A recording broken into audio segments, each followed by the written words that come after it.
ನಮ್ಮ ಕಣ್ಣು ಮುಂದೆನೆ, ನಮ್ಮ ಶಾಪ್ ಕಣ್ಣು ಮುಂದೆಯಿಂದನೇ ತಗೊಂಡೋಗಿದ್ದಾಳೆ. ನಮ್ಮ CC ಕ್ಯಾಮ್ರಾ ಚೆಕ್ ಮಾಡಿದ್ದೀವಿ.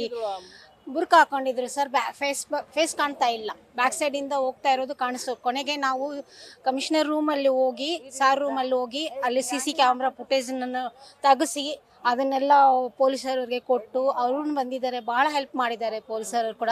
ಒಂದು ಜಾಗೃತಿಯನ್ನು ಕೊಡಬೇಕು ಸರ್ ನೀವು. ಯಾಕಂದರೆ ಈ ಅಮಾಯಕರು ಬರ್ತಾರೆ, ಎಲ್ಲ ಅಲ್ಲಿಂದ ಬರ್ತಾರೆ, ಅಮಾಯಕರು ಬರ್ತಾರೆ. ಅವರು ಏನೂ ಗೊತ್ತಿರಲ್ಲ, ಓದು ಬರೀ ಗೊತ್ತಿರಲ್ಲ. ಅವರಿಗೆ ಒಂದು ತಿಳುವಳಿಕೆ ಅಲ್ಲಲ್ಲಿ ಅನೌನ್ಸ್ಮೆಂಟ್ ಆಗ್ತಾ ಇರಬೇಕು. ವಿಡಿಯೋ ಮುಖಾಂತರ ಆಗಲಿ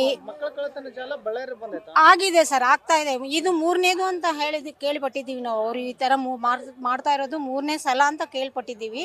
ಅದು ನಿಮ್ಮ ಕಡೆಯಿಂದ ಆಟೋದಲ್ಲೇ ಸರ್, ಆಟೋದಲ್ಲೇ ಒಂದು ಕ್ಷಣದಲ್ಲಿ ಅಮ್ಮ ಏಮಾರಿಸಿದ್ದಾಳೆ. ಹಿಂಗ್ ಹೋಗಿ ಮತ್ತೆ ಹಿಂಗ್ ಹೋಗಿದ್ದಾರೆ, ಏಮಾರಿಸಿದ್ದಾರೆ. ಅವರು ಪಕ್ಕ ಪ್ಯಾನ್ ಮಾಡ್ಕೊಂಡೇ ಬಂದಿದ್ದಾರೆ ಸರ್. ಅವರು ಕೈಯಲ್ಲಿ ಎತ್ಕೊಂಡಿದ್ದಾರೆ ಸರ್, ಚೆನ್ನಾಗಿ ಎತ್ಕೊಂಡು ಹೋಗ್ತಾ ಇದ್ದಾರೆ. ಸಿಂಗಲ್ ಆಗಿ ಚೆನ್ನಾಗಿ ಎತ್ಕೊಂಡು ಹೋಗ್ತಾ ಇದ್ದಾರೆ.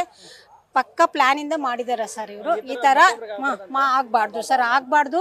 ಇನ್ನೊಂದು ತಿಳುವಳಿಕೆ ಕೊಡಬೇಕು ಸರ್. ಅಲ್ಲಲ್ಲಿ ಅವೇರ್ನೆಸ್ ಭಾರತಿ ಅಂತ ಸರ್. ನಾವು ಮಹಾನಗರ ಪಾಲಿಕೆಯಲ್ಲಿ ಶಾಪ್ ಇದೆ ಸರ್. ನಾವು 1:15ಗೆ ಮುನ್ಸಿಪಾಲ್ಟಿಗೆ ಬಂದಾರ ಸರ್.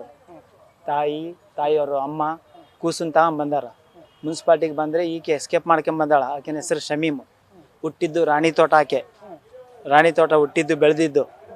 ಅವ್ರ ಅಮ್ಮನ ಹೆಸರು ಜೈನಾಬಿ. ನಾನು ರಾಣಿ ತೋಟಲ್ಲೇ ಇರೋದು. ಏನಿಲ್ಲ ಸರ್, ಅದು ನನಗೆ ವಿಡಿಯೋ ಹಾಕಿದ್ರು ಸಬ್ ಇನ್ಸ್ಪೆಕ್ಟರ್ ಮೇಡಮ್ ಕ್ರೈಮು. ಹಾಕಿತ್ತೇಳೆ ನಾನು ನೋಡ್ಕೊಂಡು ಇವ್ರನ್ನ ಆಫೀಸರ್ಗಳನ್ನ ಕರ್ಕೊಂಡು ಹೋದೆ.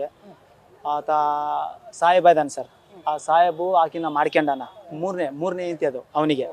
ಅವನು ಇದೇ ಕೆಲಸ ಮಾಡ್ತದಾನ ಅಂತ ಮಾಹಿತಿ ಯಾವತ್ತೋ ಬಂದಿತ್ತು ಅದು. ಈಗ ಅಂದ್ರೆ ಅವರೇ ತಪ್ಪಿಸೋರು ಇದೇ ತರ ಪ್ರಕರಣ ಮಾಡ್ತಾ ಇದ್ದಾರೆ. ಹೌದು ಸರ್. ಇನ್ನ ಒಂದು ಈ ಹುಡುಗಿ ಸಣ್ಣ ವಯಸ್ಸಿನಾಗೆ ಸ್ವಂತ ಮನೆಗೆ ಬಂಗಾರ ಕಳ್ತನ ಮಾಡಿದ್ಲು. ಬಂಗಾರ ಕಳ್ತನ ಮಾಡಿ ಅವ್ರ ಮೇಲೆ ಕ್ರಮ ಆಗ್ಬೇಕಂತ. ಹೌದು ಸರ್, ಆಗ್ಬೇಕು ಸರ್. ನನ್ನ ಹೆಸರು ಜಾಕೀರ್ ಹುಸೇನ್ ಅಂತ ಸರ್. ರಾಣಿ ತೋಟ ಆಗ್ಬೇಕು. ಜಲ್ದಿ